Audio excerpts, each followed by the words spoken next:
Head condom. No, I took it off his head. He looked like he had a condom on his head. That might have hurt. No, the microphones weren't on. A little bit late. I was watching the clock and everything, and then I started playing Sims. So my stash busting didn't get done. I don't know why. No, I gotta say hi though. I see Outer was here flipping early. Good job. Albert's here. He said, my beer today is Shin Julebuk. Did you have Shin Julebuk? We looked at it. Last year I think you had it. I don't think you had it this year. Bought it. No. But we can go and have a look at what we are going Oh, to drink today. Carl got some beer today. We were in Voss long enough to go to, well, we brought the kids back to the train station yesterday. But their train leaves like 2 minutes to, 12:30 at night anyway, basically. So we take a hotel in Voss so that because there's nothing to do in Voss between like after dinner, so until midnight. Oh, she lost her big hair curler. You want to grab that off the floor? I didn't see my kid left without her hair curler. What are we talking about? Under the stool there. Before This I forget. Yep. So my kid uses this to look like Wilma Flintstone. She's going to need it. I'll send it to her. No, anyway, so after dinner, there's not much else to do in Voss, and you just kind of sit there and wait until till midnight. To send them home on a night train, they get like a sleeping cabin and everything, so it's a little bit more safe for them as well. Although we did try to tell them that we sent a kid murderer or something on there. I told them they had until 5.5 hours to figure out which one was the murderer on the train. I don't know if they found Dexter, but anyway. No, and then Carl and I go back to a hotel and then stay overnight and then have the included breakfast in the morning, the complimentary, which you're actually paying for, breakfast in the morning, and then we did our little shopping. You got some beer. What are you having? Show Albert your beer. This is another Norwegian Christmas. Juleavek. Yeah, by the way, Voss was almost cleaned out for 9%. beer. Well, it's Julebrygge særklasse. Bernsens. Særklasse, what does that mean? In a class of its own. In a class of its It own? might be occasionally, it is meant as an insult. Really? So for instance, are you familiar with John Cleese's Fawlty Towers? Yeah. In Norwegian it's called hotel i særklasse. Ah, okay. Basically a hotel in the class In a by class itself. of its own. Which might mean that it is too good to be compared to others. Yeah. But it might also mean it is so bad that you shouldn't compare it to others. What did you think? Fawlty Towers. Boy, we're really getting You old don't here. have to watch a lot of episodes to get the idea of how many stars they deserve. Okay, but anyway, keep reading. Juleavek er et fyldig og smaksrikt juleøl. Det har balansert bitterhet og sødme, og passer til tradisjonell julemat, eller som en avec. Server ølet fra 10 grader Celsius og oppover. If you wanted to read that in English, Juleavek. What? I was thinking avec was French at first, but avec. Well, I don't know what an avec is. Christmas I avec, let's see if associate Google it with translates, brandy no? or something like that, but Juleavek. Jula is Christmas, but Christmas avec it just says Christmas is, with, but it says, well, translate from French.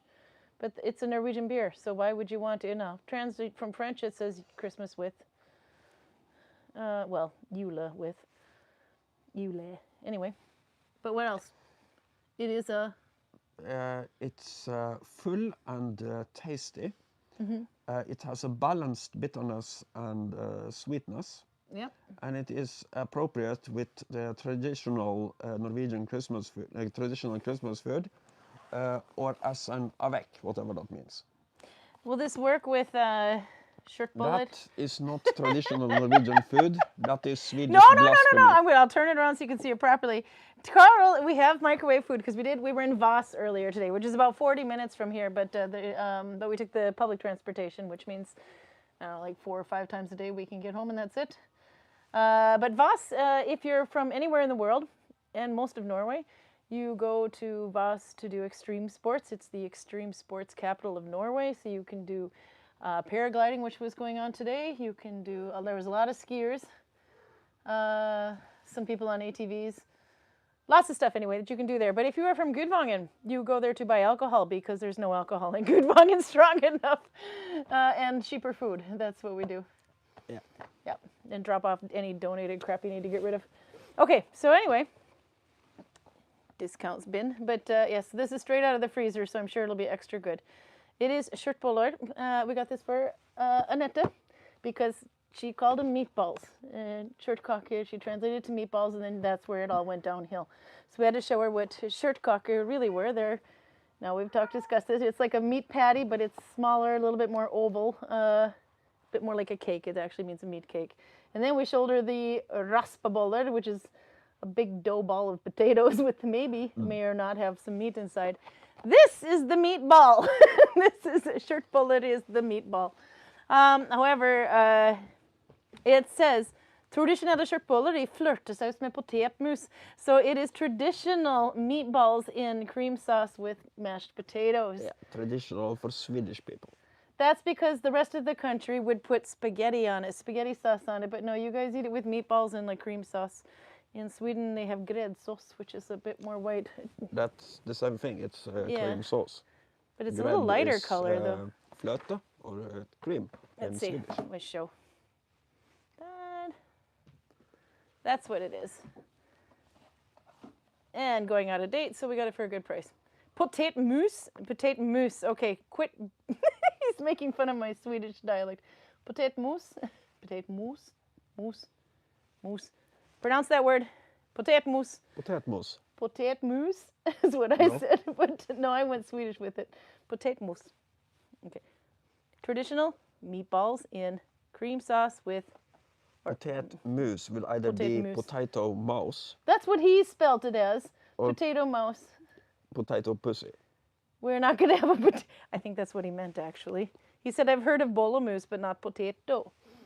Yep, well, that's the reference. No, so that's what Carl's going to make today. There you go. Big instructions. Heats in the microwave. And if I remember correctly, especially because these have been frozen, but even when it hasn't been frozen, it tastes like watery, sand? The potatoes, they don't taste like really good mashed potatoes. Anyway, so I'm going to turn this up. Oh, let's see if I can get the there's a little war going on over there. See that tail? Sure, I get the camera on them and then they don't want to fight. Boring cats. She's hunting. See, Zilly can't just wail that. No, it's too bad. I missed it. We're in the cleaning phase of the day. No, both of them wanted the warm spot in front of the fire, but then they started fighting and decided that fighting was more fun than the fire anyway. So no, none of them are interested. Okay, well, let's see. I got any more? Oh, moose loose in the house. For the moose. Potato moose loose in the house. Could be, this is Norway, but no, not too many moose right here, but deer, yes. So you can have a loose deer in the house.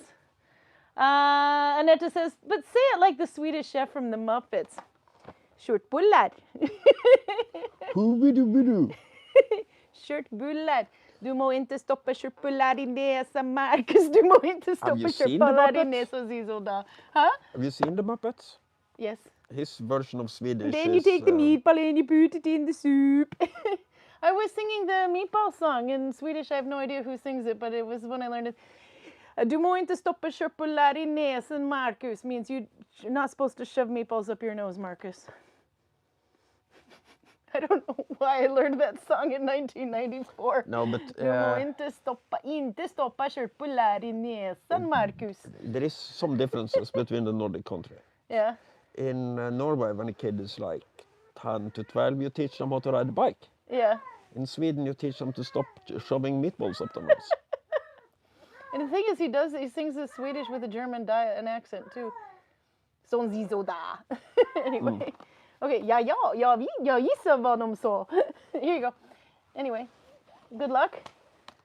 And then when you're done cooking, it's been thawing, so you probably don't have to heat it as much as you would if it was frozen. But no, but and then you can have your it's beer. supposed to be thawed. So You can turn this around too. The Julavek. Let's see. That's his Christmas beer. 9% volume. So Carl will be tipsy at about half of this. I don't know this if you've had that. I don't think we've ever had this one, Bergen. No, this is extra simple. Oh, Jesus. Let's see. Oh, my table's dirty. We should have probably cleaned that after And my it kids is left. still frozen, so I have to put it in for longer. Should be real good. I know you're jealous. Carl's balls are frozen, so off he goes. Okay, see you in a bit. Rodisby says, yes, Karin, avec comes with a French word with because it is a cognac or liqueur that you drink with your coffee. So you have to have cognac with this. I don't have coffee, I have tea. Will that do? My tea in my Osman cup. I'm super excited. It's a little too hot right now. Audra's, okay, we gotta say hi. Let's see, Audra's in Trondheim. No, she's back in Bali. No, she's out of Bali, back in Trondheim, and freezing her ass off. It's minus 12 up there, Celsius. What is minus 12 Celsius to Fahrenheit? Let's see. 12 Celsius to Fahrenheit. Don't forget the minus. It's about 10 degrees there. It was pretty cold here too. Actually, one thing we saw in Voss, which was really quite nice, is snow. That's probably the first time we've seen snow in about a month and a half, maybe 2 months now. It started snowing when we came back from Bergen, but it was just like a dusting.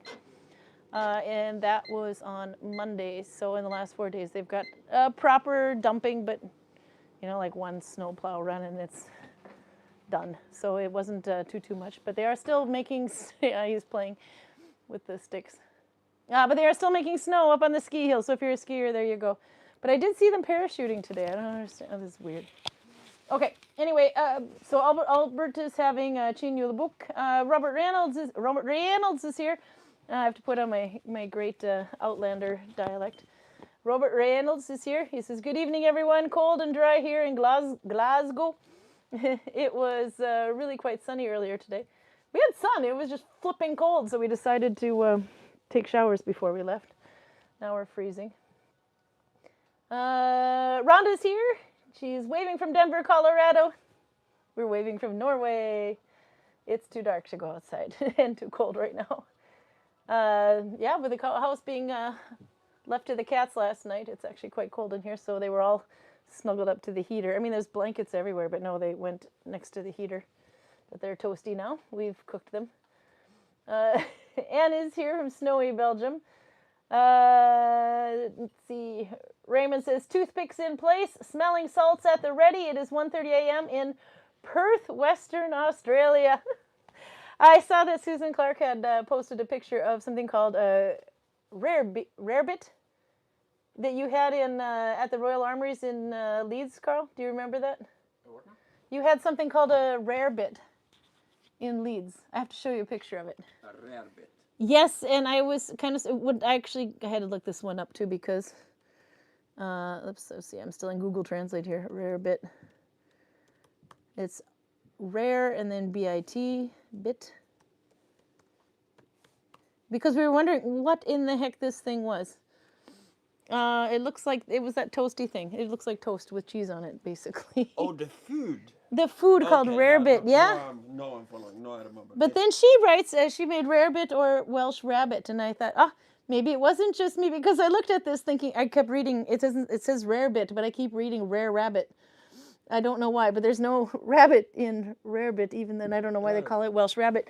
So then I looked this one up, and it says Welsh rabbit, Welsh rarebit, I still can't do it, often referred to simply as rarebit, is a traditional British dish of a hot savory cheese sauce served over toasted bread.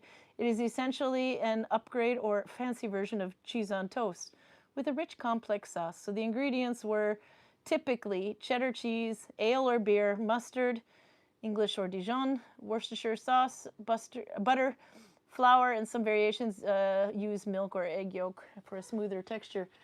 How did you like it? Do you remember? Was that memorable for you? It was good. It was good, yeah? But when you talked about Royal Armoury, I immediately thought of weapons and armor and wondered, what the fuck does a rarebit look like? that's what we had. We had a rarebit in the Royal Army. Some kind of glaive, maybe. It's not a glaive, but it did actually, it says also, there was some more. AI is really helpful here. The dish was originally called Welsh rabbit, a jocular name dating back to at least 1725, as it contains no rabbit. So there you go, Raymond, it's okay. It is widely believed to be a humorous English way of teasing the Welsh working class, who often couldn't afford meat and used cheese as a substitute. The term rarebit is a later corruption of rabbit that appeared to make more sense of the name for those who didn't understand the joke. And if that wasn't enough, it is often served as a satisfying lunch, snack, or supper. A buck rarebit is a variation topped with a fried egg. So there's no deer meat in there either, so I don't get it. Anyway, but I thought that was kind of cute. So when I forgot completely that we had ordered that, but I thought it was kind of funny. I could not stop seeing rabbit. Every time I'm thinking, oh, it's rabbit stew, rabbit stew. Raymond would kill us if we ate that. But no, it's called rarebit, and it was kind of pleased to see that somebody else had a hard time thinking it might say rabbit as well. So there you go. Maybe, so what about the Welsh joke? What do you think about that one anyway? I suppose Raymond Roberts, says no rabbit, nope.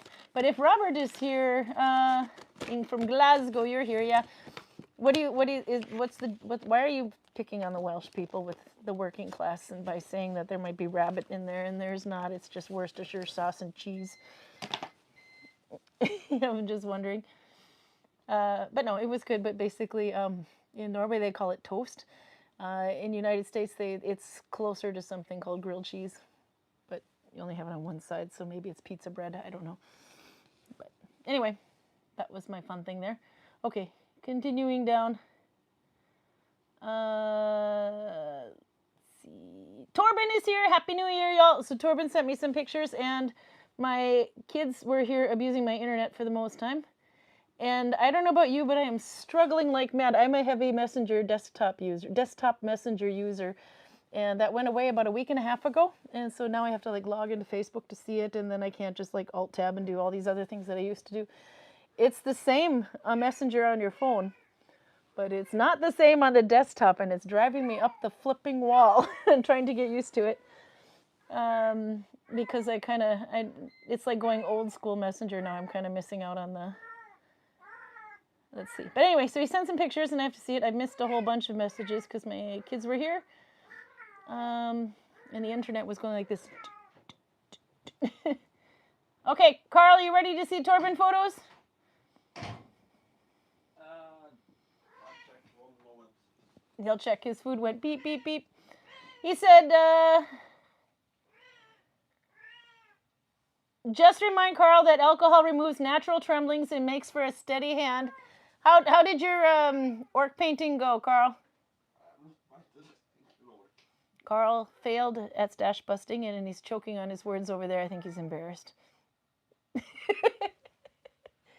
Meanwhile, I cheated on my stash busting, if you can call it that. I did not quite finish everything that I wanted to get finished. However, I managed to get my kid to take about 20 skeins of yarn and make a sweater with it. She's got one sleeve and a neck to go, and she's done.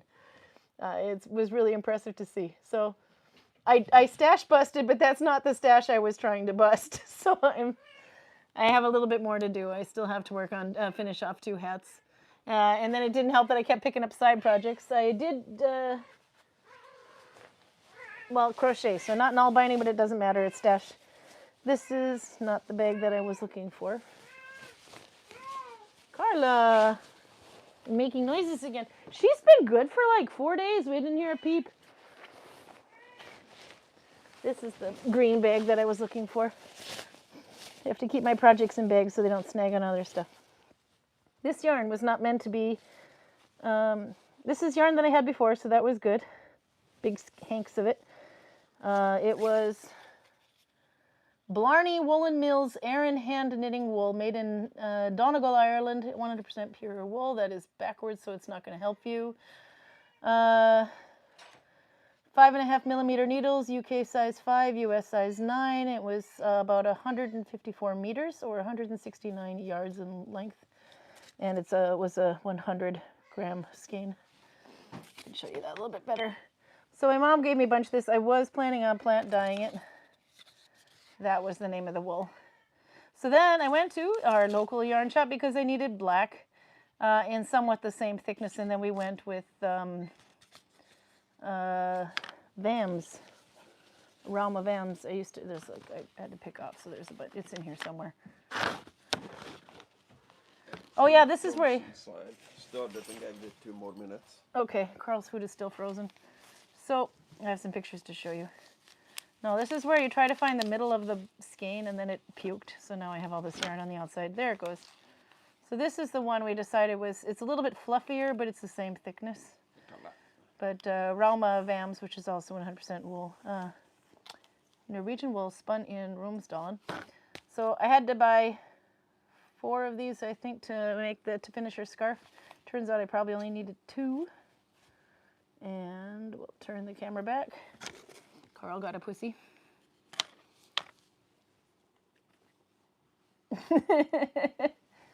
An uncooperative pussy, it looks like, but you can't force her to do things you don't want her to do. Okay. But so yeah, so I've been crocheting, and of course I didn't finish this before she was going to be leaving. But as you know, I had issues with the pattern because my yarn was thicker than the one that they wanted to do, and this is the one I showed last week. It came out way too big, but quite cool. So I think I'll just keep the swatch and make her a pillow. She decided that would be fine, but she still wants a scarf, damn it.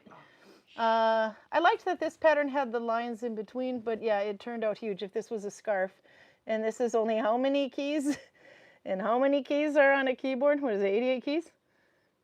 That's a trivia question somewhere, but we found 39 black keys anyway, and this is only 6 keys, black keys, yeah.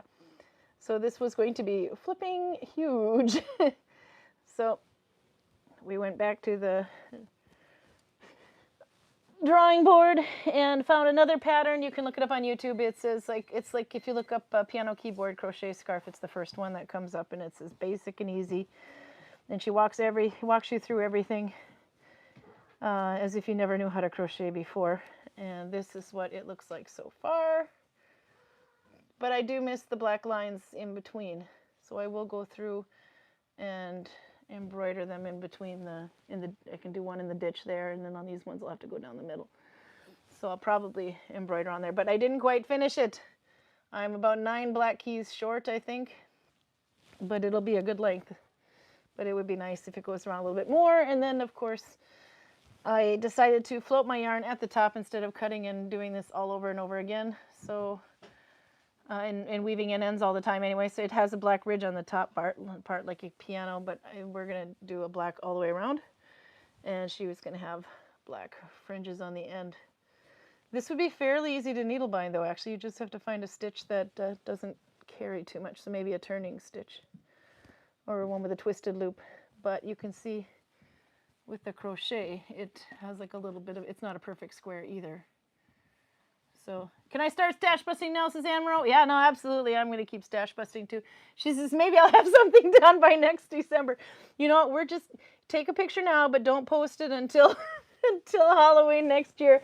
And we'll never know. Just maybe eliminate the grass in the background and the big sunny weather and the people in bikinis. And we'll never know, Anne. It'll be great.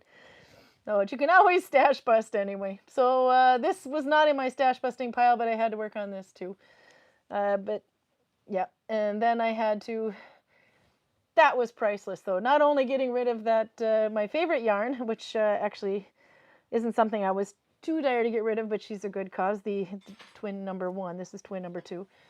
But teaching her how to knit her own sweater, priceless. So not only that, so the stash, she was worth the stash. But I have some more up there, so maybe I'll make her a hat or something with it to go with it. We shall see. But yes, so that wasn't on the list either. Then I had to fix the doll that was behind us named Kenji or Denji or whatever, because he has the bald spot thing, so I fixed that. Then the other one tells me a day before we're going to Bergen, let's say midnight before we were going to go to Bergen, and we had to take a train at 6 o'clock in the morning. Because we're about 2.5 to 3 hours away. She had a little hole in her sweater, so I had to fix that. And then what else did I have to do? I did knit a Spider-Man hat, or crochet a Spider-Man hat. I crocheted the base of it, and then we sort of forgot about that and focused on the sweater instead. Yeah, quite a bit. Alex, twin number 2, got pretty creative too. So Cecilia, twin number 1, is the one that was knitting the sweater, but twin number 2, do you want to hand me that little basket inside the bucket just behind the chair there? There's a, yeah, it's just behind the chair. You have to slide the chair out. This was some more stash busting that wasn't planned. I'm cheating like mad this year. I think I'm cheating every year. I'm supposed to inspire you to use up your stash, and all I can do is inspire you how to cheat. So I have this basket, flea market find anyway. It had 2 ugly shells on it. I immediately ripped them off. Anyway, in here is all the embroidery wool, the DMC, embroidery cotton, DMC floss, etc. and the like. And this is already pretty full with all these little flosses. And it was like this. You could barely get the lid on the thing. Well, so twin number 2 picks out a pair of jeans and asks if I have any embroidery thread. And I said, why, yes, I do. Pick whatever you want. So she does. And then she starts embroidering on the back pockets of her jeans. She puts a ladybug on one cheek, and she puts a scarab beetle on the other cheek, and then does some little vines and a flower things around the pocket, and she does some more around the front and everything. And it looks so good. I asked her which, because she's on her phone all the time, so I was asking her which YouTube video she got this. I didn't teach her how to embroider. Well, maybe I did, but probably not in the last 7 years anyway. We tried to do embroidery. But that was just the stem stitch. But no, she wasn't watching anything. She picked it up and I said, well, where did you find the pattern for the ladybug? No, I just did it. Did you draw it? No, I just did it. She gets it from me. I know she does. You don't agree? Anyway, so I told her, well, I'm so learning from my mom here.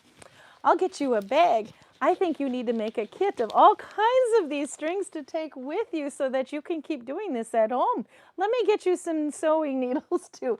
Anyway, so this is now down to here. So I'm really good at stash busting, but I'm cheating like mad. I get my one kid to, twin number 1 takes 10 skeins of yarn, actually 20 maybe. And that's a lot of empty hooks. 1, 2, 3, 4, 5, 6, 7, 8, 9, 10, 11, 12, 13, 14, 15, 16, yeah, 20 skeins of yarn and a fair amount of DMC floss. I'm very pleased with myself. There was a comment in your question, I missed it. Scrolling down. Excellent plan, yes, to get a kickstart on your stash busting for 2026.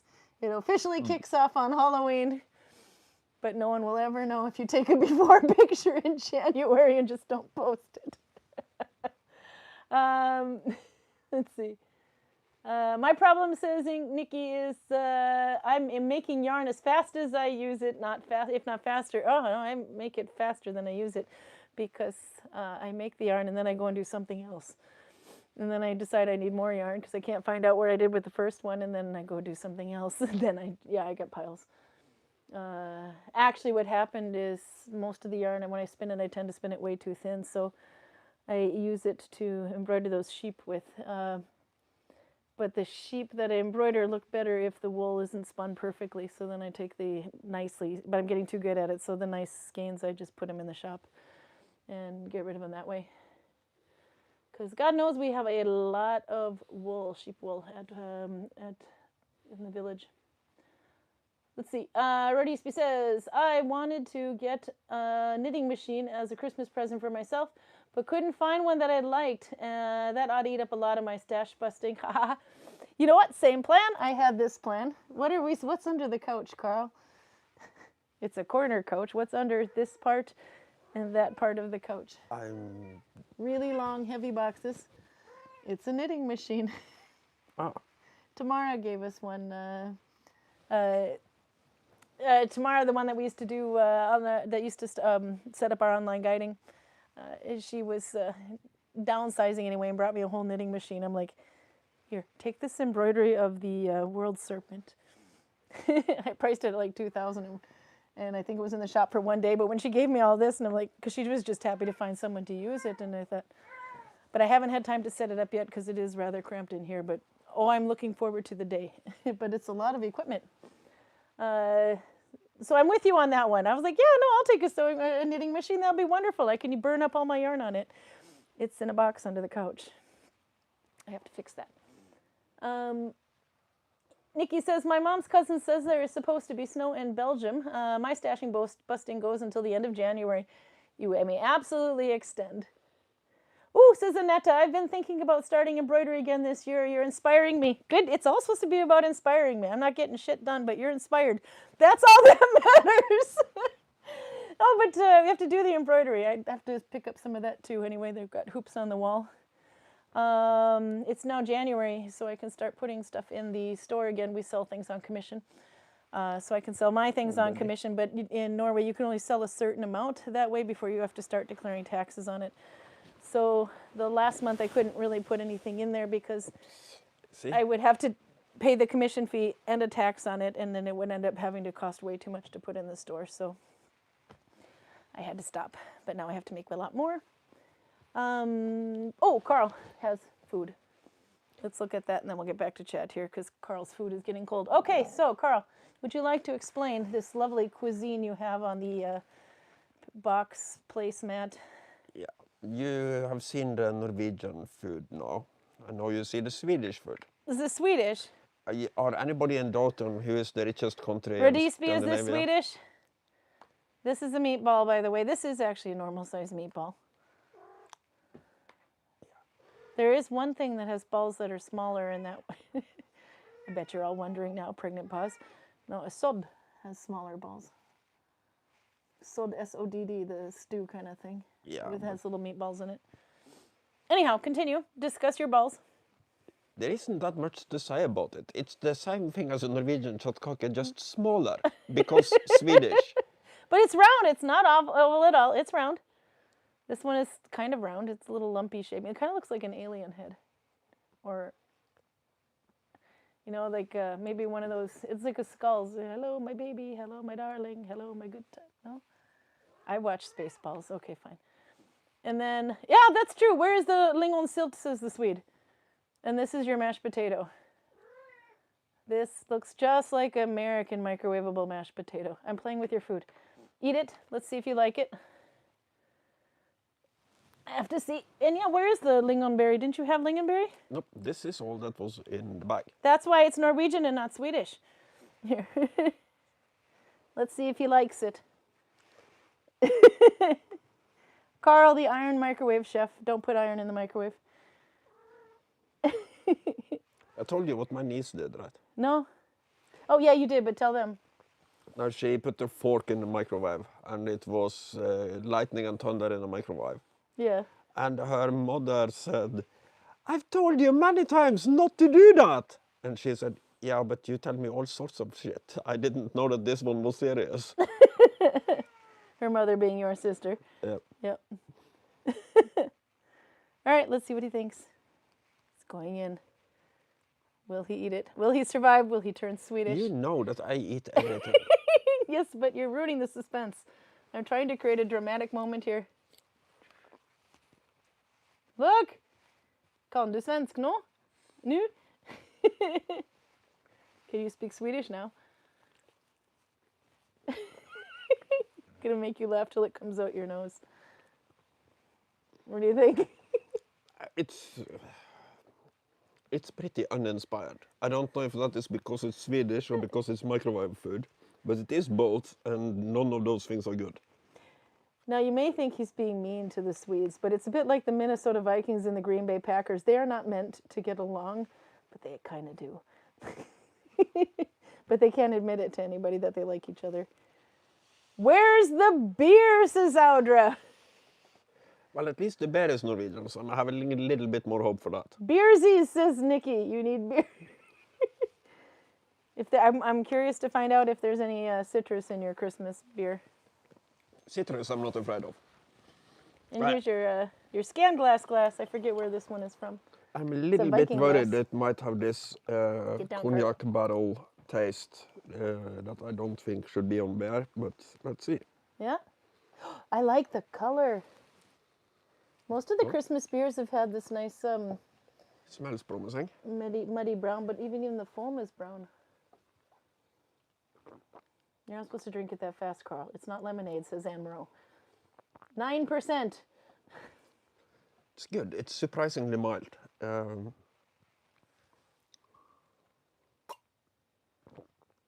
Carl, Anne, yell at him.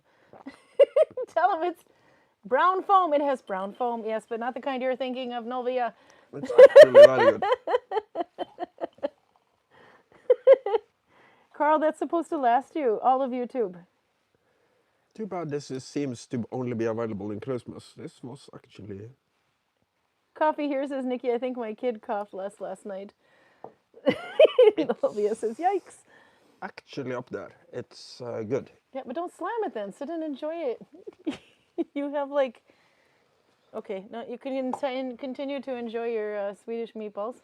Yeah, I have to finish my sad Swedish balls. Where's the pretty glass? Well, this is a pretty glass. I don't know if you can see the the glass thread design. You can't because I'm covering my arm here. I'm shadowing. There we go. Now you can see it a bit better. It is, what do we call this one? Trådbägger anyway in Swedish. A threaded, glass threaded bägger. Bägger med tråddekor. What's a bägger? How would you trade? Because that's not a glass, it's a cup, or is Cup it or a goblet. a goblet maybe? Yeah. I think it has to be metal to be a goblet. I'm not That's sure. what I think too. But But this one is Viking age. I don't remember. It is, but I can't remember the specifics of it. Not for kids, said Raymond. Carl! What did I do? I'm just going to say. It's Anne Moreau. She's yelling at you for the beer. She says, Carl! Torben says, order a case of it, Carl. It'll last. It will not and not spoil. But there was almost completely empty shelves at the Vinmonopol in Voss. And that was odd. It was like they just had taken out their Christmas beer and forgot this one for some reason. Well, yeah, but you were in Voss. That's where young kids go to do extreme sports and drink lots of beer. Yeah. And they probably don't get their first delivery till what, Monday? No, but they should know this. And order extra. Exactly. Yeah. But this was a Christmas beer, but just the regular beer was almost out. You regulate your intake in a shop from what you expect the sales to be. You should know this. You deal with this kind of thing on a day-to-day basis. Yep. No, we didn't run out of beer, did we? No. But we don't have as many hours as they do. Okay, let's see. I'll put this back down. And then I have to show you what Torben made. Okay. I have to keep saying hi to Max is here, by the way. Okay. So Torben sent you some pictures. I just realized I was on Sandra Clark's post when I opened up here. Okay. This tiny little window. Okay.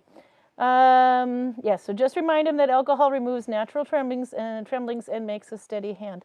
This is true, but it's true. Your potatoes are shaking. No.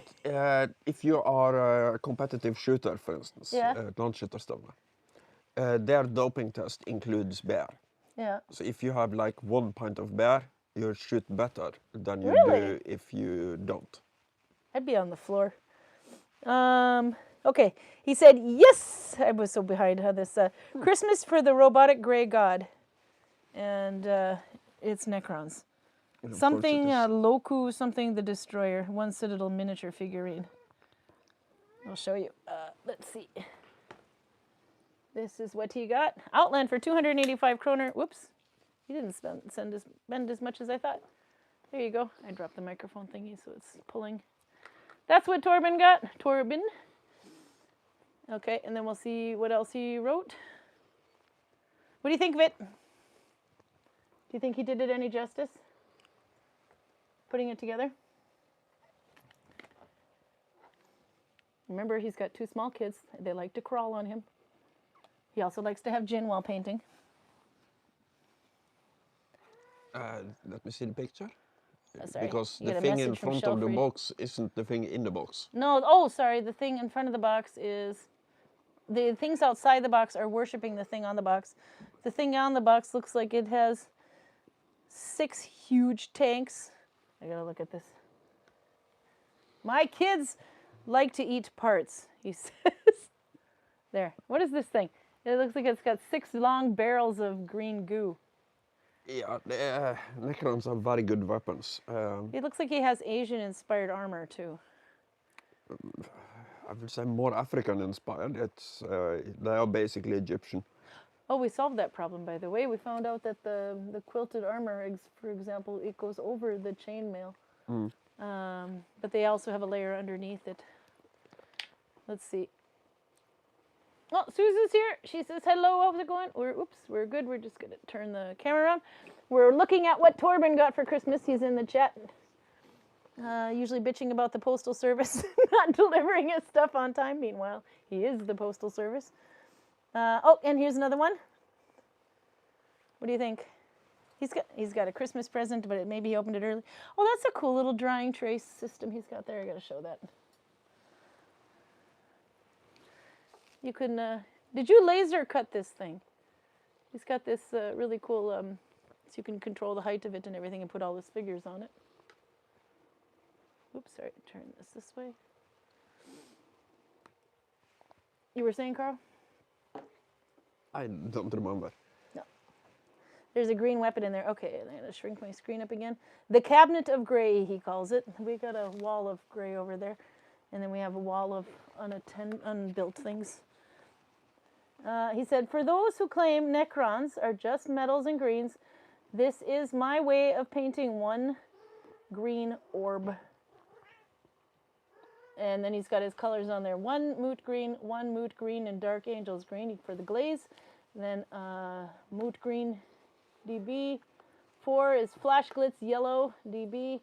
5 is white scar dB. And 6 is tesseract glow. So he's got 1, 2, 3, 4, 5 colors. Or does moot green count as 2 colors because of 2? That's his paints, by the way. Moot green is one color, I believe. But okay, yeah, because one is DB, which is base, deep base or something.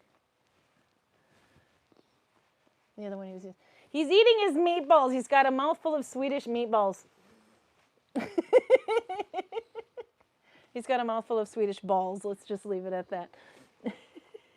Okay, so let's see what Torben says. He says, my kids like to eat parts. That we got at that too. So, yeah, no.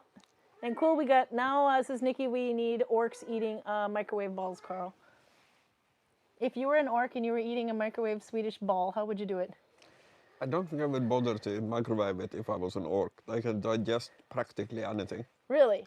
So I would happily eat Swedish balls without microwaving them. No Swedes were harmed during the making of this meal. Radisby can attest, I'm sure. Radisby says, I don't think it needs to be made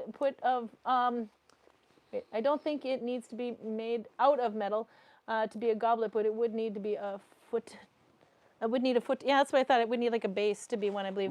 I'll look it up anyway. This is Swedish glass, hand blown, by the way.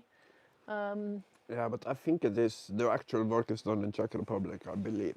But it's a Some of Swedish it is, company yeah. that orders them and Designs it and everything, yeah. Or, let's see. I hear the fan is going on the other computer, so hopefully it's not too loud. Glass. Might take a second. They've got pages and pages. Oh, no, it was right up there. It's called a beaker with thread decor. But what does it have to be? And it's from Kolin, northern Bohemia in the 500s. Mm-hmm. It's about 40 centiliters, if you're wondering. Okay. I mentioned this before, but really cool glasswork is mostly from the migration era. 6th century Bohemian, yeah, green. Well, it's like a yellowy green, but it's light. The Western Roman Empire fell in the 400s, but even though most of their technology was lost at that point, some of the things were kind of carried over, like glasswork. So glasswork gets better and better until the beginning of the Viking Age, when, for some unknown reason, most of the cities where people were actually doing this burned to the fucking ground. Okay. There was a slight outbreak of pyromania in Scandinavia at the time. There, I will go back. Albert says, I know. Wait, no, there we go. This is what I was going for. Torben caught on. Hallgrim the half-orc would not eat many balls, he says. Does Hallgrim the half-orc concur? Hallgrim would only eat the balls of the people who don't follow the bloody contract. No? Anything else? Hmm? Don't talk to me, talk to them. I might eat anything else if I'm hungry. Yeah? Albert says, might be a squig ball as they used squigs for everything, even hair. Orc hair is a squig parasite. Would Hallgrim eat a squig ball? Of course. Yeah? He wouldn't even... I'm not asking Carl, I'm asking Hallgrim. That's what I grew up on. That's what I ate when I was a little orc. Now I'm a big orc, so I eat Swedish balls.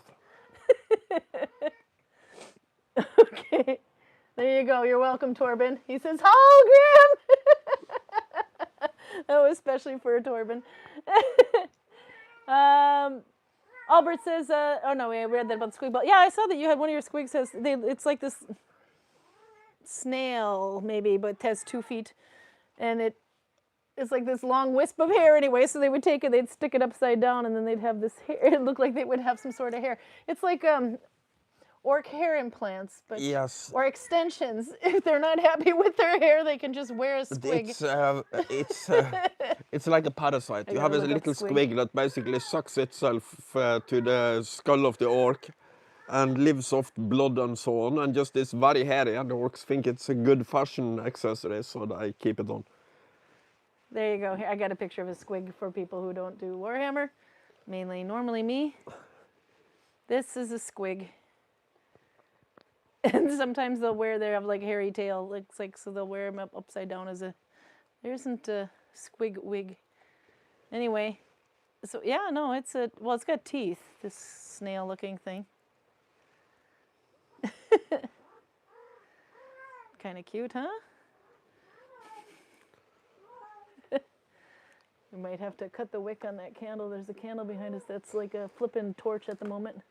It's a little bit different in Warhammer Fantasy, but in Warhammer 40,000, an orc infestation is basically a whole new ecosystem showing up on your planet.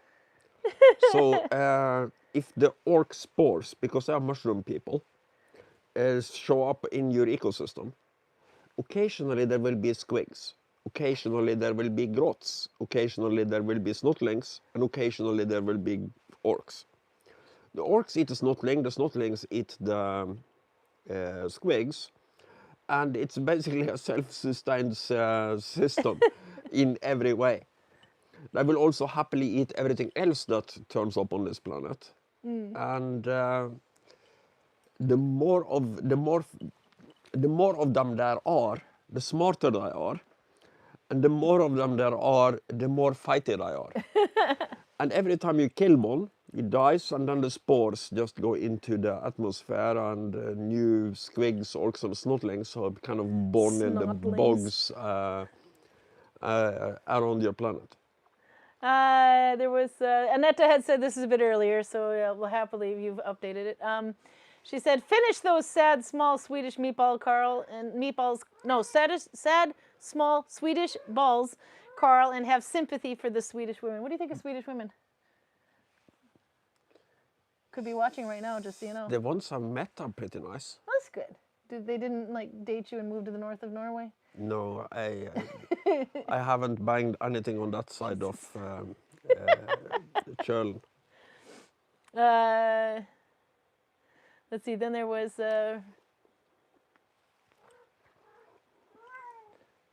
Torben said, yeah, my kids like to eat parts. This was talking about Warhammer. Nikki says, I think that came out wrong, Torben. Then there's a bit of laughing. Oh my God, the cat just did something really interesting smelling in the other room. Let's just say it's a good thing Carl has finished all of his balls. Albert said, no wait, yeah, and then Hallgrim the half-orc would not would eat many balls. Sorry, I said not, but he said would eat many balls.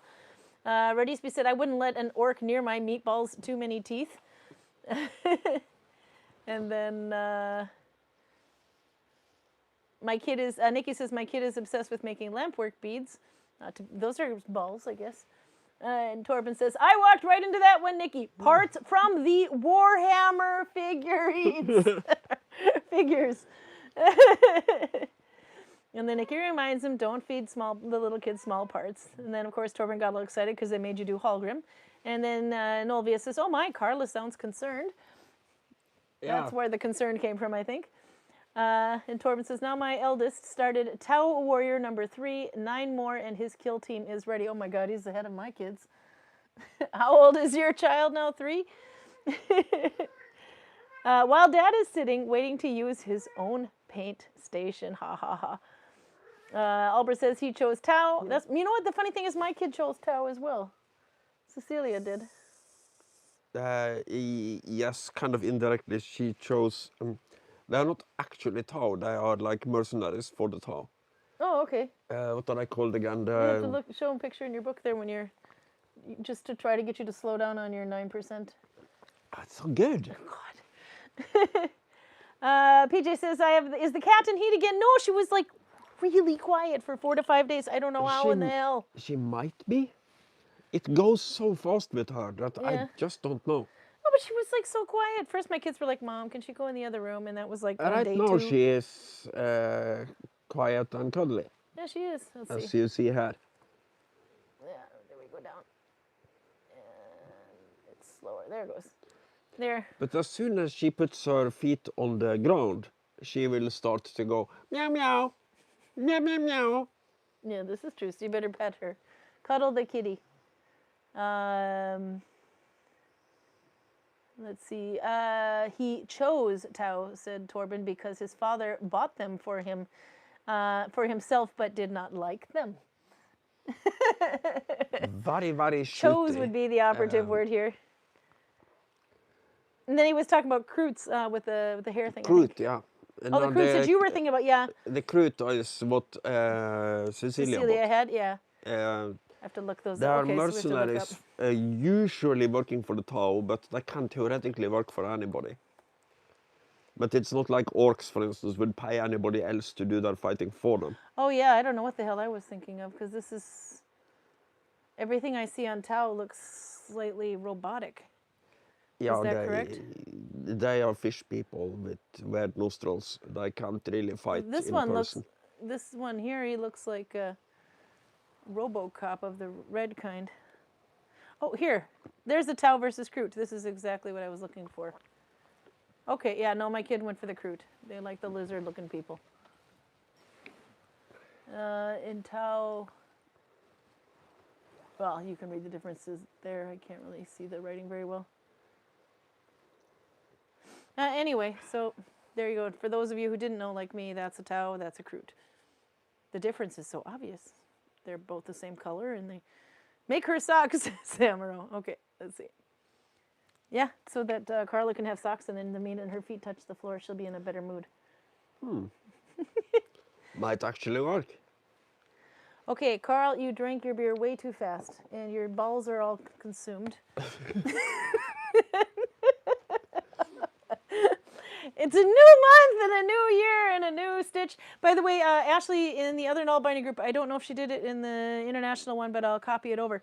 She made, usually we have Raymond who sits here and chat and goes, these are all the stitches of the month for the year, and these were the color of the month. He has it all. He's quick. He can give you a really quick nudge, nudge, wink, wink recap of 2025 of all the stitches of the month and the stitches, or the colors of the, let's see how fast he is on this. There is a little bit of a delay from when I say it to, I just want to see how quick he is. Anyway, Ashley made a list, and I can copy it over so you can see, because most people don't realize that it's just in the description. So, new year. So we can start the list over with the colors. We can start the list over or still introduce some new ones on the stitches as well. I'm going to go with, because the last stitch we had was carboning, and that was a bit more difficult and very dense. There you go. He's up. See? He's got it already. He's fast. I see it right there. Yeah, and then, yeah, Ink already saw this chart. Yeah, it was a really good idea, so I will copy that over. I thought that was nice that it was posted. But we will do a simpler stitch, but keep it a little bit interesting, and do Russian. One of the Russian family stitches has nothing to do with Russia, actually. It just means that the way you're taking the stitches on the back of the thumb.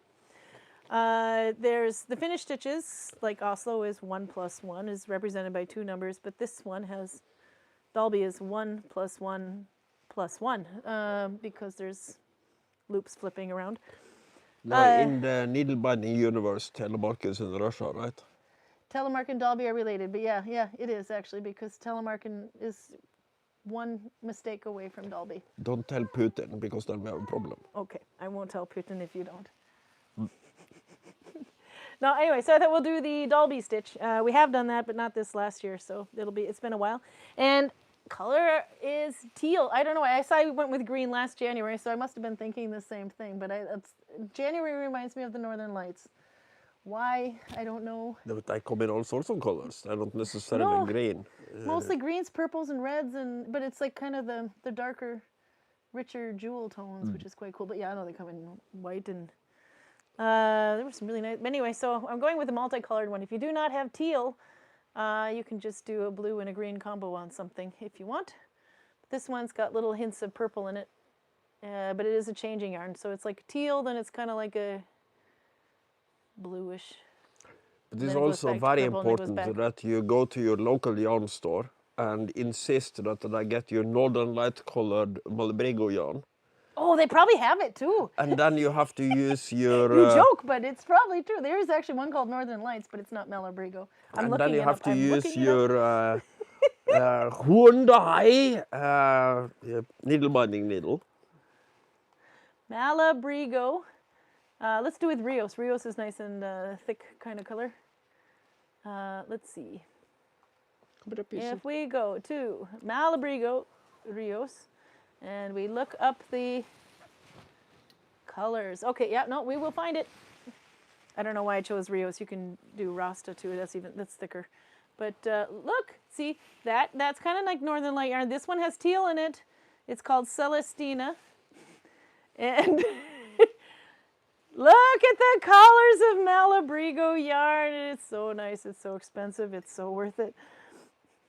So there you go. This one is kind of a Northern Lights teal. It's called Pisces. Oh, and as you jest with it, but look, it's Scorpio, Taurus, Capricorn, Libra, Pisces, Virgo, Cancer, Gemini, Libra. I'm a Libra. I would not have thought those colors, but oh my God, they're amazing.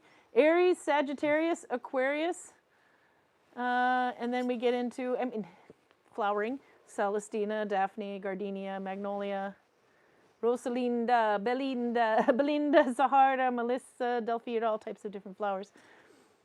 And Sobre la Luna by Lena Fedotova, however you say that anyway, but it's about the moon, or on the moon. But there you go. So now, pick your month here, pick your sign and say what you think about the color. Carl, you look a little bit like this color right now, actually, because it didn't have the Northern Lights, but it had the stars. And if anybody from Surely you jest, but ha ha ha. And then Amaro says, Carl, stop giving me ideas for projects, for more projects. And if anybody from the Malabrigo Industrial Complex is watching this woman really needs a sponsorship. It's called malabrigoyarn.com. Yeah, no, I don't, because you know what they sponsor you with? Yarn. Yarn. I don't need any more yarn, but I love it. They're nice. Oh, but it's so wonderful. And of course, yeah, no, this is, I don't make any money off this thing, but okay. So they have yarn, which is, oh my God, look at. Okay, so Rios is the one I always chose here. Rios is kind of, it's about this thickness.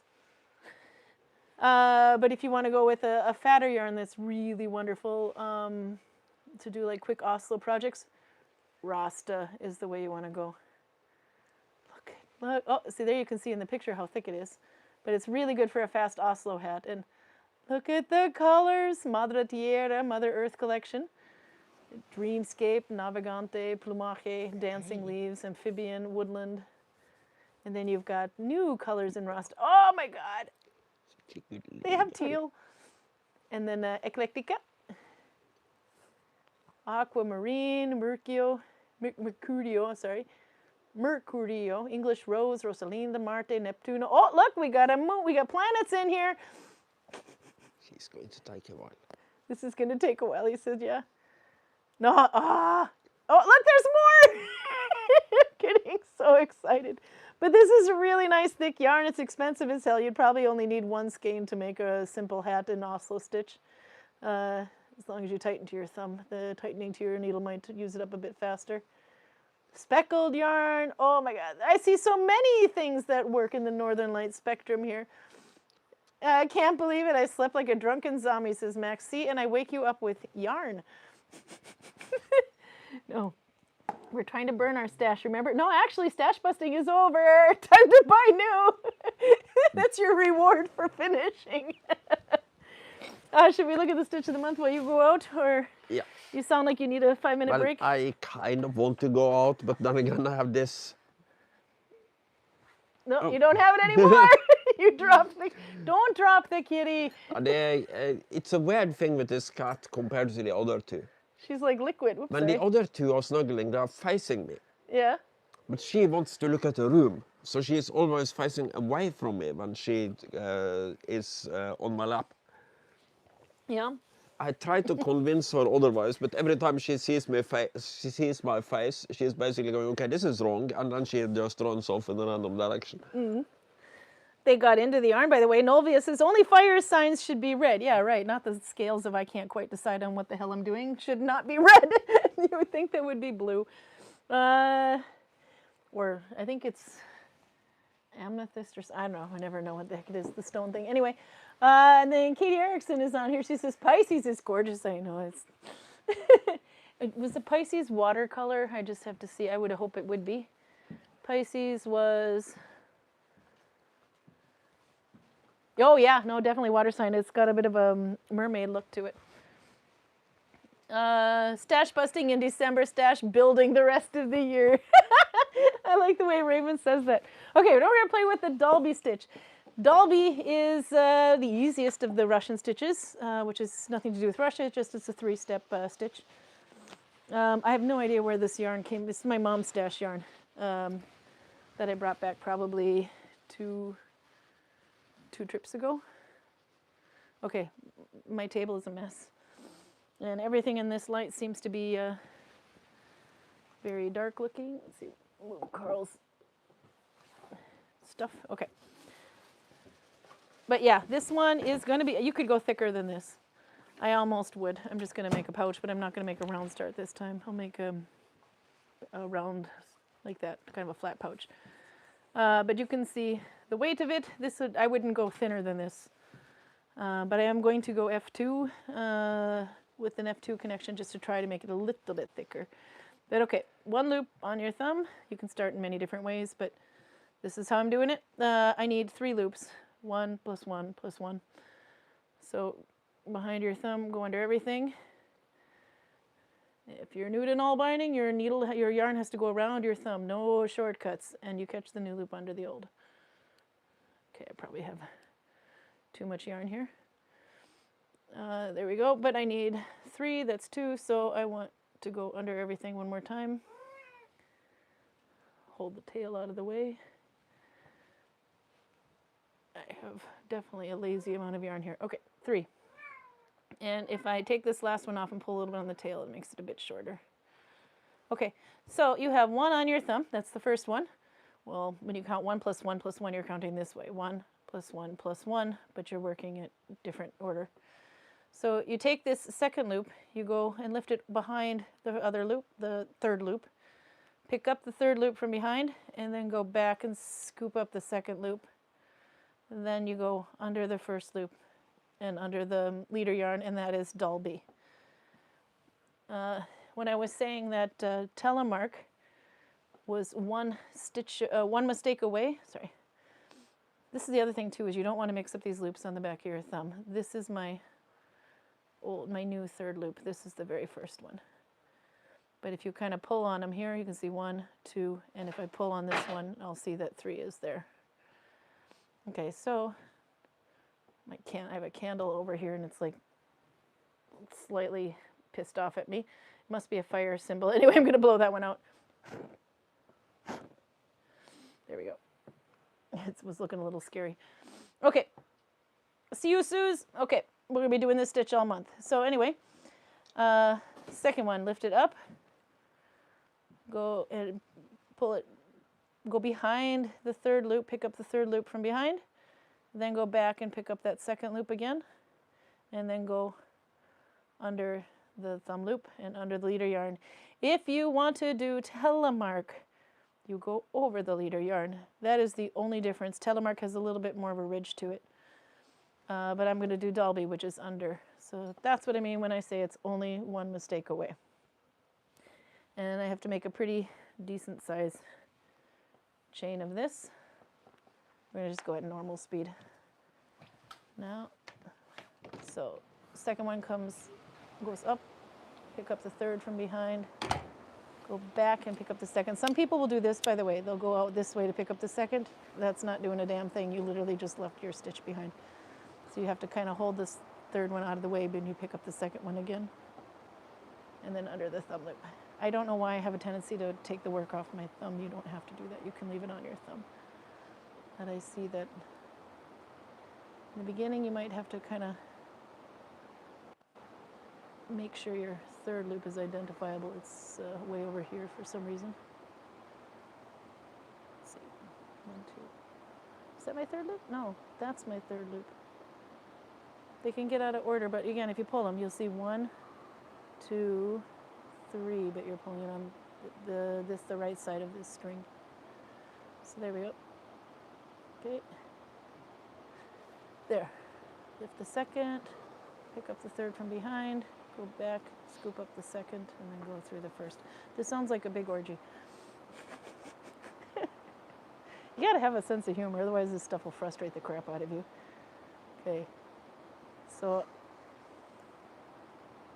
and this one will make Raymond pretty happy. When I think of Dalby, I think of bunny footprints. I don't know why. Or deer tracks or something, but if I get some more on here, I don't know how well it will show with this yarn. Tail out of the way.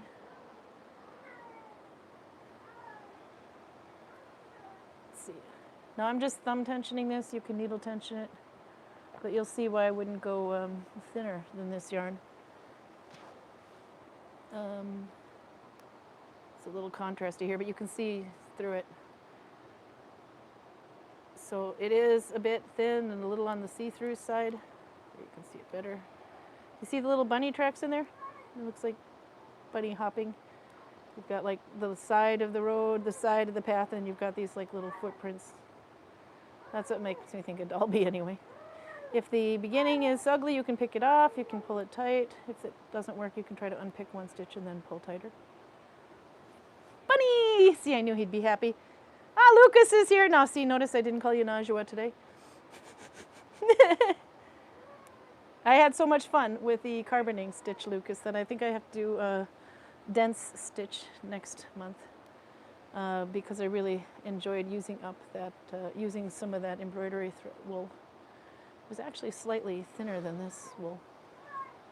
That anchor wool from thrift shops. Maybrit Solstad, if you recognize her from the Facebook groups and the Nalbinding group, she does a lot of work with it. These little embroidery skeins, and they make such the coolest projects. Very eclectic. Okay, so I'm going to make a flat pouch. But this one is Dalby, and yeah, I'm doing it at regular speed now. I don't know if I'd sit on the right side of me, Carl. I sort of. Did you take the microphone out with you again? I think I did, yes. He did. I'm sorry, I just noticed too. Okay, hopefully you could have heard what you needed to hear. I'm pretty close to my microphone right now and probably louder than the river anyway, so. As long as you didn't fart or anything out there. Actually, I don't think you would have been able to hear it because of the river so loud anyway.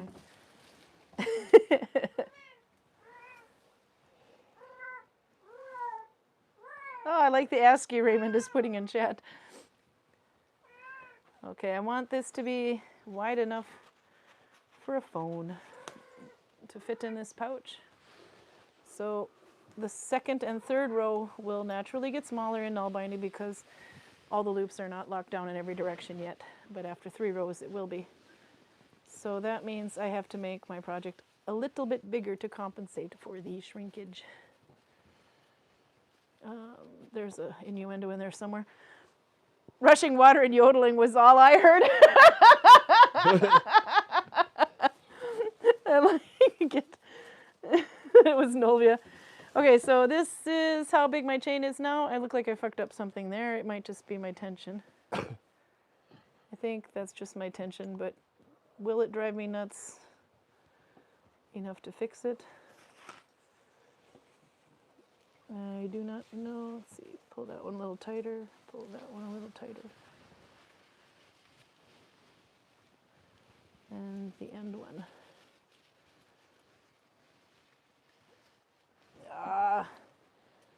Screw it. If it bugs me, I'll weave it in. It's only like 4 stitches back, but no, that's gonna bug the shit out of me. I have to pull it out. I don't know what I did there. It's possible I mixed up my loops, but I don't think so. I think it actually shows it better on the phone than it does in real. But I think either I missed a loop there or I think it's a tension thing. But okay, to pull out, hold the loop that you were your last loop on the left, upper left side, and then draw it out. Then the next one, the end loop. This is starting to get fuzzed together, I see. There, hold the loop in the upper left side, pull. You might want to sit on the other side of me. I've used way too much yarn here, and I'm just whipping my arm out in big long cats. Let's see. Yeah, no, I think I don't know, I think maybe I pulled it too tight or something. Let's go one more back just to make sure. I never make mistakes. I am perfect. I just want you to know. Because I'm an expert. Okay. This is one of the things I was talking about with mohair yarn. This is not mohair, but it is a little on the fuzzy side. See how it kind of sticks together? That's why you don't want to make a mistake with mohair yarn. Because picking it out means fighting. Okay. Telemark, Oslo, Finnish, and the no-name stitch are my go-tos.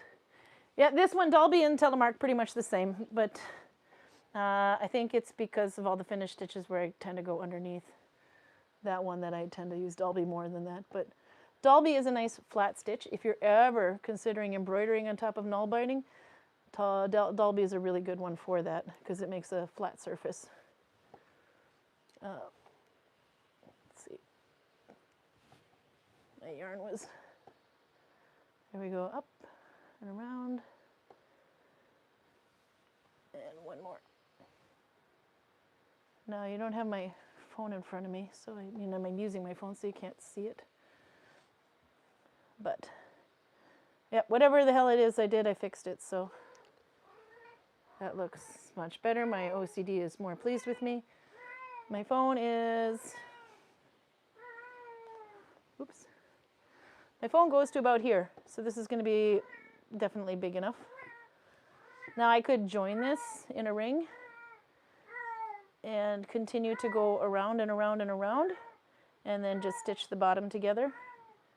Actually, I need to go double this. I wasn't thinking my phone won't fit in there. I have to go twice. No, it's okay. But then I would have to make it longer to compensate it, but I'm going to go back over. So we'll learn something new here. Great. There's my loops, 1, 2, 3. And if I turn it so the work goes on the, I'm going on the bottom, not the top. This would be the top, but I'm going to work down here. Like that. Maybe if I go closer. This stitch has this loop coming out of it. This stitch seems to be, it has, no, that's that one. So I have to go one more further. That one, it's not pulling on any of those last three. So it's a little awkward at first, so you can pull the yarn through if you want a little bit, just enough to get a turn. Then you make your stitch. And then pull through. Now I've done one stitch to the bottom row. And if I wanted this to be flat, I would have to do increases, but I want this to start folding upwards. So there's no increases here. That one I've done. Should have picked a lighter yarn for this. This one I will do. I was going to do F2 to make it tighter, but I think, yeah, I will. F2. Then again, it's kind of hard to grab those stitches, so you could just pull the needle out enough to work your stitch. Where's my third loop? Is there. I almost grabbed the wrong one. Then pull through. This is pivoting around. I'm turning the corner basically. It'll make more sense in a minute. That one I've done. This one I have not. Maybe I can reach it now. Yeah, I can. There we go. It will start to bend upwards a little bit because I did not do any increases when I turned that corner, but I want it to bend up. It's like a pocket. But I'm glad I went with F2. It's starting to feel it's starting to feel dense enough in my fingers. Is that okay to say, Carl? Yeah. No innuendos. Not for kids. Okay. F2. Now this is much easier to go around and around. So I will do this all the way to the end. If I put it down here. All the way to the end, and then I will go around and go that way, and I will keep doing around and around. I am not going to do any increases on the end because I want it to fold. If you wanted this to lay flat, you would need to do some increases there to compensate, just enough to make it flat, but I want mine to fold. So F2, some stitch here. I don't know if I'll still be working on this next week, but we'll still be working on Dalby, but this is just going to be a little pouch. Although that is quite a bit of yarn, so maybe I need to make something else with it. But given that I did not finish the two hats that I wanted to finish for stash busting, I'm not going to start another hat yet. But I have a lot of round start pouches in the shop right now, but I don't only have one like this, so I should make some more of these. Another thing, I was talking to Peruta earlier, and we were talking about Nalbinding socks, people that were just getting started in Viking reenactment. Some of them were using knit socks and trying to keep it hidden because they just didn't have the money to buy null-bound ones yet, although, by the way, null-bound socks may not be from the Viking age. It's questionable as they're redating the York sock. So I said, my mom knits me a ton of socks. I absolutely love them and they're warm, so I don't need null-bound socks for myself. They'd just be kind of redundant. So the few null-bound socks that I do have, I have them on display in the Viking village in the Viking house. So I use my mom's knitted socks because they're inside the shoe and you can't see them anyway. But I make null-bound leg warmers, and I will wear those in the winter and tuck them into my shoes so it looks like I have a null-bound sock on. So I have to make leg warmers too, because we don't have any of those in the shop at the moment. But it's a little trick if you don't have time to make null-bound socks or you don't need them. You can kind of get away with it by making leg warmers and tucking them into your shoes, and no one will ever know. Unless you take your shoes off, then you're screwed. Okay, now I'm almost at the end of this. I should probably... One little trick, put a knot at the end of this yarn, this start yarn. That's one way to know that this is not where you're going to join new yarn when you run out. I think everybody's done that, attached new yarn to the wrong end. But if it has a knot on it, you'll know. There we go. We'll go all the way to the end. And then turn around the corner.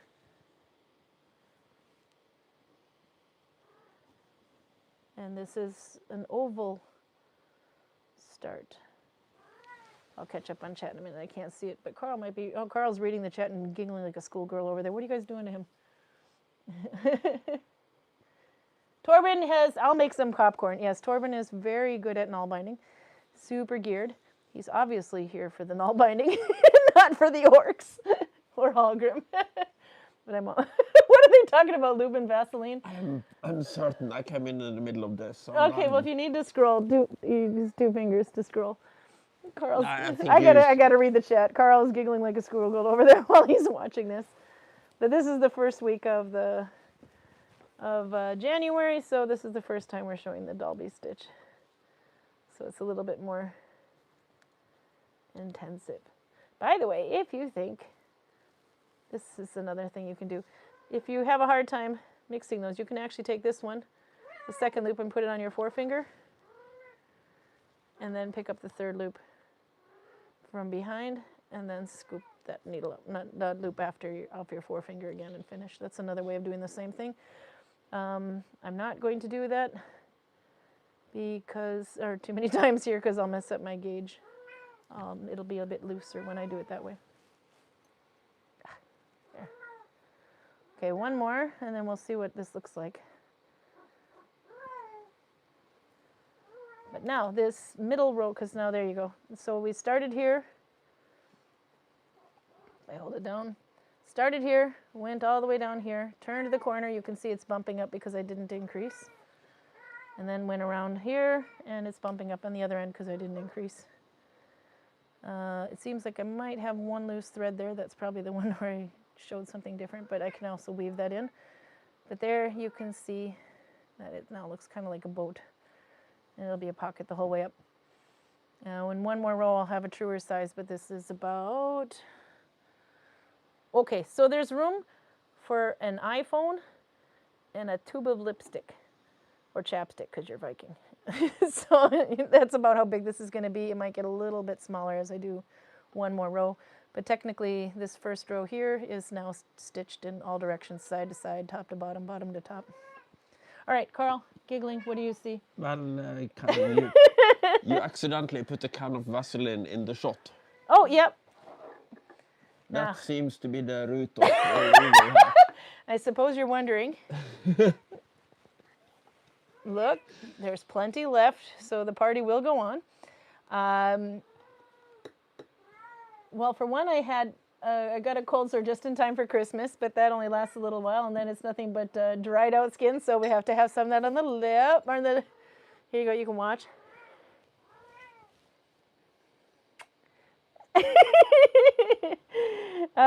But if you have a little dry skin on your fingers around this time of year, which tends to get caught on yarn, you can also put a little on there.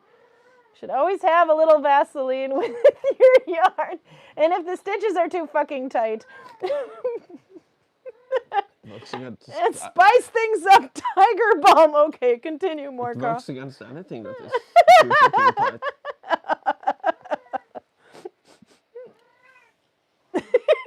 Just look at him over there. Oh, sorry, the couch is still cat protected over on that side. He's giggling to the computer.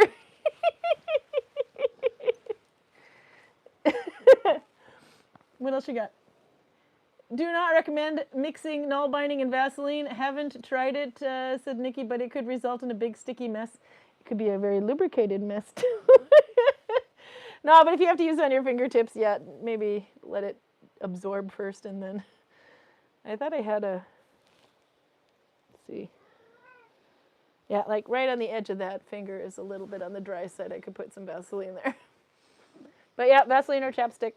But that's why I have the Vaseline nearby right now. Should we like try to see if we can get some product merchandising for Vaseline for all the free advertisement? If there ever was a product that sold itself, it's Vaseline. So I don't think... They're not going to give me big tons of money. They're not going to sponsor me with... I don't have any sponsors. Damn it, we do this for fun because we like the abuse. And this episode of YouTube was sponsored by Malabrigo and Vaseline. Nikki's, I had no idea it was flammable. What the hell are you guys into? What do you mean flammable? No, actually it is. Should we try that? We got. It's fat, so I would imagine it to be No, flammable. it is actually, yeah. Don't burn your Vaseline, woman. I'm not. I'm gonna burn a match on the wrong end. We're gonna test this so Nikki will be happy. Dipping it in the Vaseline. We lubricate the matchstick on the wrong end. Okay, hold that, Carl. All right. So you want me to do your science experiment for you? There. It's not. I was expecting it to go whoosh. Right now, it's like, nah.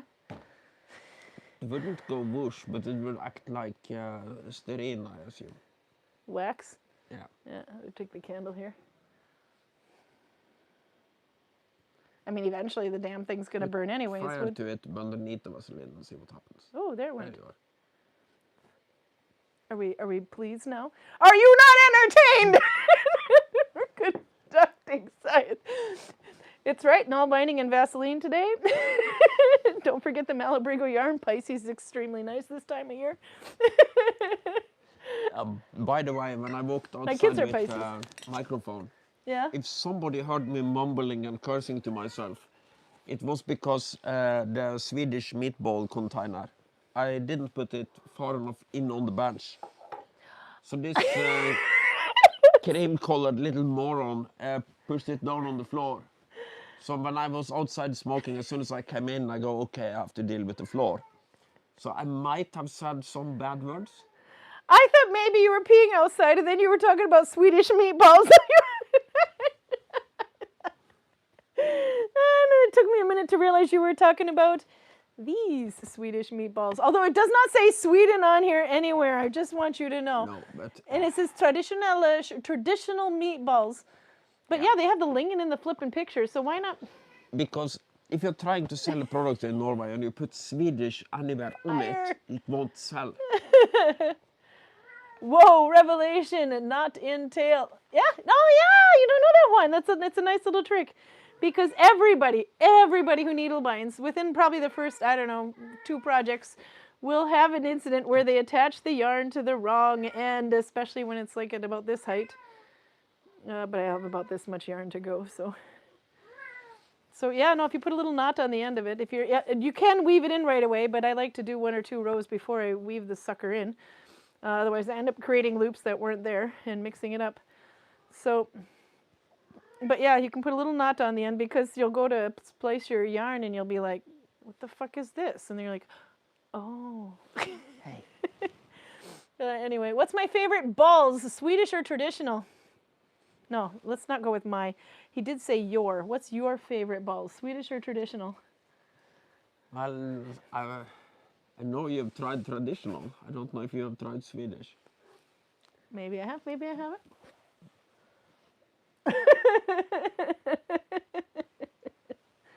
I made him nervous. I'm going to be moving to the north of Norway real soon with the rest of Carl's exes. Hey, I was thinking you bought something for, I was going to talk about Christmas thing. You got something for YouTube, but when does that due? 12th of January. Yeah. Carl bought a present for YouTube, but it hasn't arrived yet. Yeah, so we'll have that 12th of, when did you say? 12th of January? Yeah.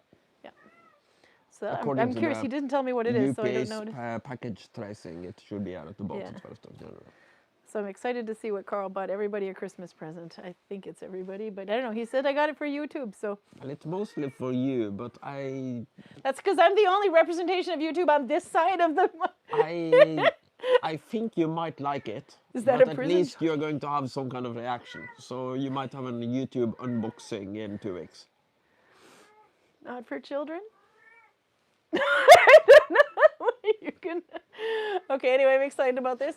Well, strictly speaking, obviously it's not for children, but it's not safe for work either. Hand me that ball over there, that ball of yarn. I did buy one yarn today. This is much bigger than your average Swedish ball. This is not a Swedish ball. This is probably it's a mohair ball. This yarn looks very similar to that hat that I was making out of mohair. And I have just a little bit amount left, maybe enough to make one wrist warmer, but not two.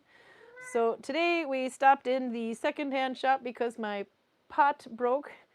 First one handle broke, and then the next week the other handle broke off. So now I have to like lift it up by screws, and it's a big pot, but we need it for spaghetti. So we went to buy a pot anyway, and the secondhand store has one for like 29 kroner. We're like, shut up and take my money and make sure it goes through the dishwasher first. But then I saw this ball of mohair yarn, which looks a lot like, I thought maybe it was acrylic, but now I'm not so sure. I can do a burn test. Anyway, but it's pretty much the same thickness of that yarn I have a leftover of, and the color will match, so I can make one more hat. I'm excited. But should we do the burn test? Because I have no idea what this is. I got it for 10 kroner. Let's see if we start the match here. If it is plastic, you'll see it kind of melting up. Oh. Yeah. If it's melting, yeah, there's plastic in it. It's got acrylic. I can look at it the other way around here. If you can handle looking at my Vaseline, we're not going to dip it in Vaseline. By the way, Torben wants to know, oh man, you can smell that it's plastic too. Do you prefer your balls with or without Vaseline? I'm sure that question was for you. Maybe it was, maybe it's not. I'm just going to sit here and play with my Vaseline. Okay. Like the other end of the match here. I don't know how well you can see it, the fiber here. It helps if the damn thing doesn't go out. Okay, maybe I should take the other end. Should I do a new match maybe?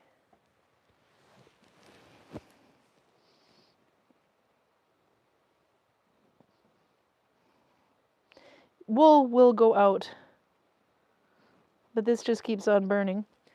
And then sometimes if you stick the match to it, you'll get like this hair of melted plastic that goes with it. But this doesn't seem to be too sticky actually. It's kind of, maybe it isn't, but it's not all plastic, that's for sure. There's definitely some wool in it. But if we do wool, this one is wool. These are the burn tests that you can do to see what kind of fiber you have. Does it count for stash busting when you burn your stash? Absolutely. If I burn my stash, it counts, but no, it'll stink. Okay. This is wool, 100% wool. See, it helps if I hold it in the flame.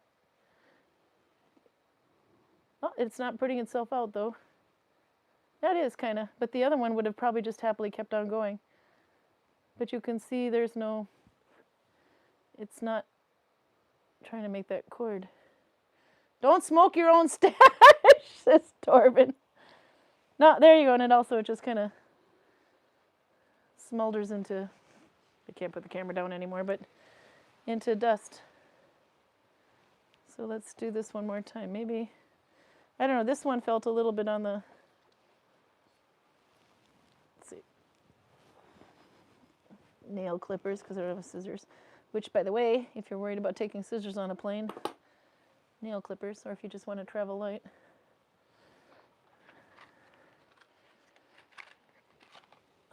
Okay, try it again, because I'm not convinced this is, it looks a little plasticky, but I'm not sure. Let's see.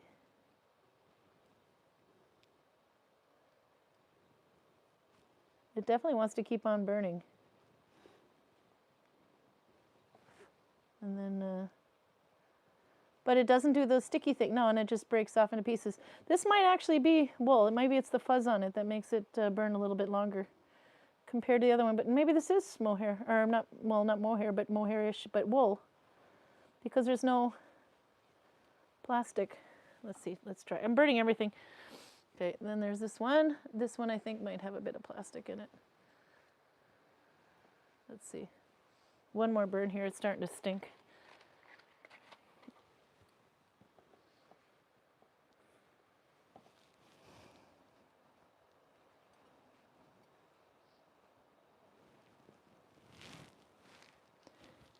And then,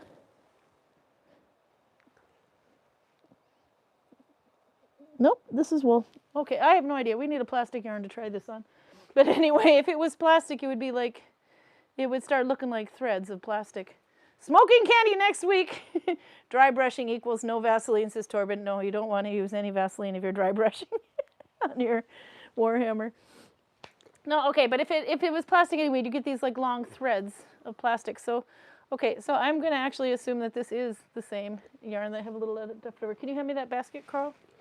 I don't really want to move right now because... You catified? Okay. I just told all of YouTube that this little bastard always faces away from me. I found the plastic yarn. And then she lies down like this. I can't turn it on you right now. But yeah, she's laying on you nicely. Is that what you're saying? She's facing me. She's facing you. Nope, okay. I thought that little leftover stash of wool was in here, but it's not. But I do have this yarn. This is the one I did not finish. This hat. This one definitely has plastic in it. I mean, wool does not stretch like this. And you can see the actual string stretches. But if I cut off one of these threads, that's why it's not, I have to weave the ends in because it won't felt. But if I cut off one of these, move everything else far out of the way. This one should, you can see the plastic in there. But this one should melt. I wasn't planning on doing this today, but it is kind of interesting. I had this one person had delivered a lot of polyester fabric or something and called it was 100% wool, and I had to prove her wrong.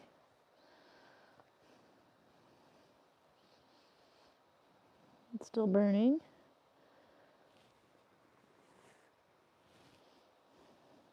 You can't see it. I wish I could show it, but it doesn't, but it is. Well, it's still trying to burn, which the wool won't do. If you've ever tried to light wool on fire intentionally, let's take this white thread out. This is the plasticky one. If you ever tried to light wool on fire intentionally, it's hard to keep it burning. Let's see, this piece here, that part of it is definitely plastic.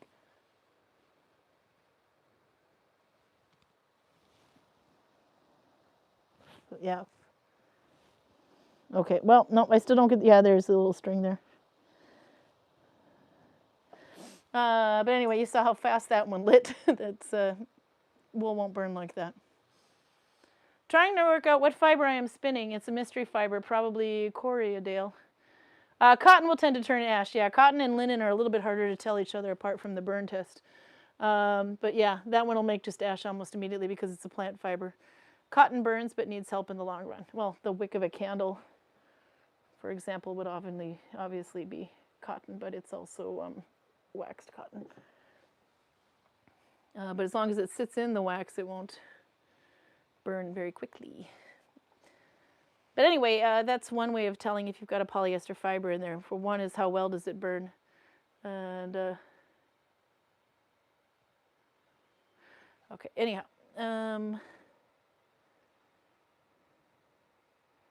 But yeah, that was, don't know if you learned, it was something a little new anyway, but that's one way to test the fiber.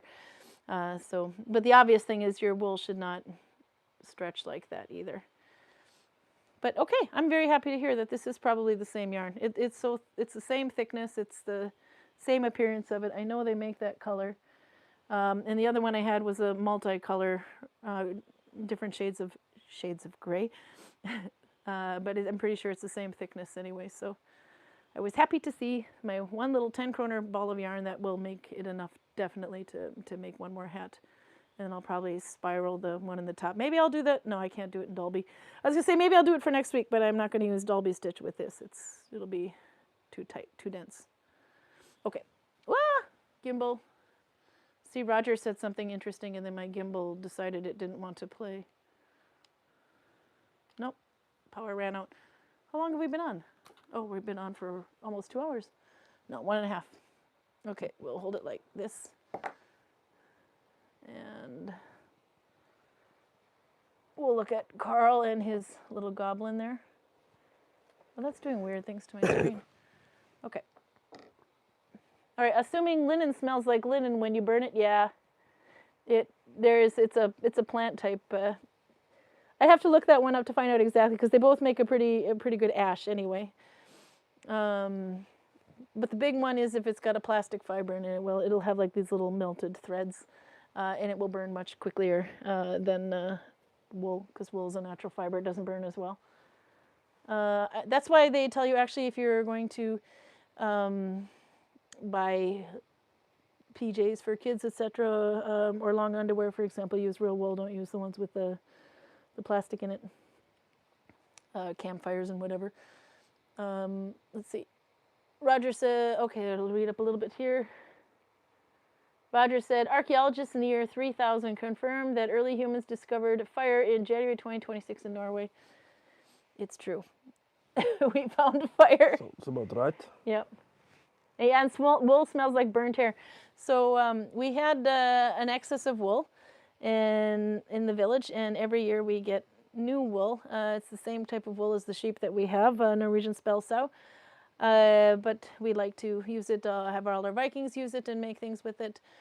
And they're just they have to shear the sheep anyway, but they're not breeding the sheep for the wool, they're breeding the sheep for the meat in the valley next over. So we are allowed to come and take as much wool as we want. We usually get like 15 bags of it, and there's probably 3 or 4 hides put in each bag, so it's quite a bit of wool. But if we don't use it up within the year or give it away within the year, then we have to get rid of it, because if you keep it around too long, you'll attract moths, everything. We also use it to insulate the houses, by the way. But that means we have to get rid of the old one before we get the new one. Carl looks like he's sleeping. Pretty close. Shame on you, Carl. Hallgrim would not approve. But anyway, so we have to... So, Do you think he will sit through your... Torben is doing fine. He's still awake. If it felt you need more Vaseline. Oh my God. I gotta read the chat back. No, but anyway, so he thought it would be a good idea one year to burn the excess wool so we could get the new wool coming in. And let's just say that was a low-laying cloud in this valley that everyone could smell. It was like this big black cloud over the top of the village, and holy crap, it smells like burnt hair. It was bad. Carl, 9% will do that to you, said Raymond. Mm-hmm. Do you have anything more you want to add here? Because the gimbal gave up, and that's why we're being shaky now. I was going to balance this on my computer, but it's too close to the fan on the one below it, and my screen immediately went glitchy. I don't know if anything more. No. Are there any good questions in the chat? Do you have any good questions for Carl? I'll read the chat here and see. Lucas says, remember the spring bonfires of sheep wool smoldered for a week at least. Oh yeah, no, they stink. It smolders, yeah, says Torben. It stunk so bad. It even got in the ventilation system. We could smell it in the office. A little known fact, Shroud of Turin was modeled after Carl's likeness. Ah! I have to look that up now. Shroud of Turin. You're not familiar with it? I'm familiar with it, but I can't remember that it looks like you. What kind of Catholic are you? What it looks like if you had to see Shroud of Turin. Oh God, it does look like you. No, I knew it was the face of Jesus, but or they believe they saw it anyway on there. But when you look at it, it looks just like, yeah, Carl, except for Carl's got more of a goat beard than the Shroud of Turin. You can't sell hides for cheap at the end of the year. I would probably just bury them otherwise. We could, yeah, we could give it away as well, and we often do. We'll let tourists try and spin it, and they can take some of it home with them if they want to. But the thing is, it is unprocessed wool, and not a lot of countries will allow you to take that home, especially Australia. So, yeah, but we definitely have her sending. Right now, we've got about 9 bags, I think, left from last season that we have to get rid of before March, so come and get it. Torben says, if you can smell it in the office, you need more Vaseline. I'll stop now. Carl, hold that. I just lubricated Carl.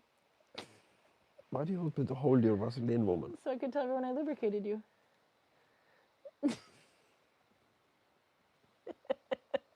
Torben is happy. I'm sure of it. I can see him over there. You lubricate me to make Torben happy? This is not a healthy relationship. So Release me if you want some wool. Get your ass over to Gudvangen before March. We have quite a bit of it. And then we have to get new wool.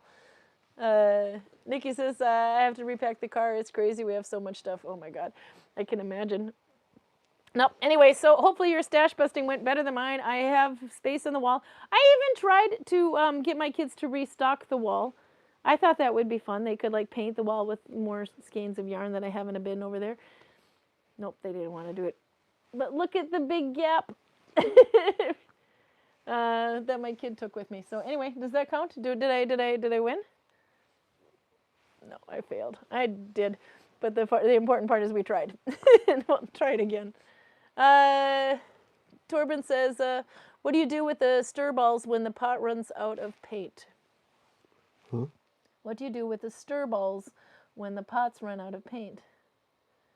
Remember I made you buy these little, they look like ball bearings, but these little balls, steel balls that you put one in the paint and you shake it. It helps mix your paint. It's kind of like nail polish has one. If you shake a bottle of nail polish, it'll go click, click, click.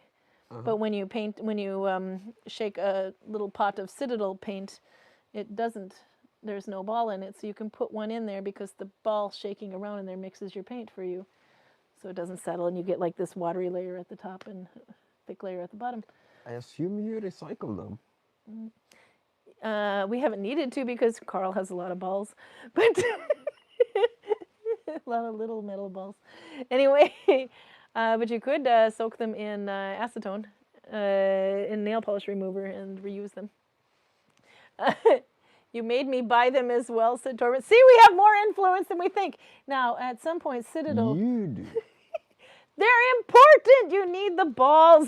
There's balls for everything. No, but you can. You can soak them in, collect them again, soak them in acetone, use them in the next the next pot of paint that you open. I have yet to use those since Albert. What the hell? You guys are not using paints. This episode of YouTube was sponsored by Melabrig Yarn, small metal balls, Vaseline. Swedish meatballs, and Vaseline. Yeah. And good Norwegian beer. And a good Norwegian beer. You liked that one. That was good. I think there was like 2 left in the shop. They're going to be gone. Or there were like, clean it and put it in the next paint pot. And yeah, that's exactly what I was thinking. No, but in addition to all the weird beer that Karin bought, I bought 2 big bottles of Bergen, which is a really good Norwegian beer. He's thinking my picks for him that we have not had on YouTube before and looked somewhat interesting. We did avoid every use of citrus we could. But some of them will still have a hint in there. So he wasn't convinced he was going to be able to have just one beer per episode if it tasted like shit. So we had to get him some Bervel beer from Chin. Kinn. Torben has announced he's going to clean his balls. And Spaceballs, says Novia. Oh, that's the best. That's the one that had the little alien that comes out of the guy's stomach and goes, hello, my baby. Hello, my darling. Hello, my good time gal. No? Yes, I have watched it with you, I believe. But It's an awesome movie. I think we've gone to the crazy part, so we should probably go. Okay, anyway, good luck with your clean balls. Torben, we look forward to an update next week. It'll be Saturday 6:30 as well. We start back at work in one more day. yeah, We're going to be tired again and stressed. nah. The Schwartz is with us, says Torben. And may the Schwartz be with you. Robert says, I bet the Vaseline on your balls would work. It might be flammable. Clean and flammable balls. Are they clean shaven then? Okay, so it's time to go. I will remember to include something more fun in my Nalbinding background next time so that those who don't Nalbind have something to contribute to the conversation as well.